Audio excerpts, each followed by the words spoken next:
Hi guys! So, marami nag-chat at marami din nagtatanong kung saan ako nakakahanap ng work from home. So, nag-start ako maghanap ng work from home job, so virtual assistant noong 2011. Ano pa siya? Odest. Ngayon, kilala na siya as Upwork. So, ayun, dun ako nag-start. Ang first job ko, data entry. So, mga encode lang. Kasi wala akong idea kung ano yung mga email marketing, yung mga magsaset ka ng appointment, mga ganun, as in zero experience. Wala talaga akong alam. So, lakasan lang ng loob talaga. So, nag-stick ako sa $1 per hour. 40 hours a week. So, $40 ang sweldo per week.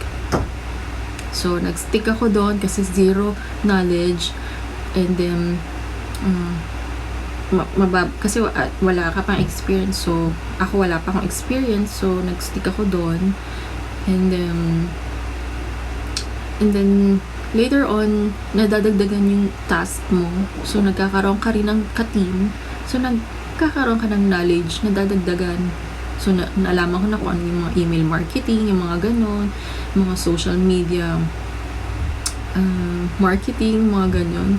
Kasi mina-market namin yung yung website nung client ko before. So ayun yung first job ko sa Odest. Ngayon ay Upwork. So and then now Online Job PH. So ayan, nagkaroon din ako ng mga clients sa Online Job PH.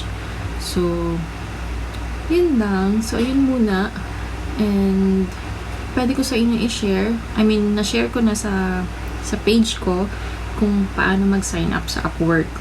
Nandun yung meron ng mga guidelines kung paano, step by step. And then, yun lang. So, huwag kayong matakot mag-apply kahit wala pa kayong experience ng work from home or virtual assistant. Kasi lahat naman tayo nag-start sa walang knowledge, walang zero experience. Meron man tayong alam, pero hindi tayo sigurado na ayun ba talaga yung gagawin mo, kasi depende sa client kung ano yung ibibigay sa yung task. So, yun lang. Huwag kayo matakot. Ciao! Grazie!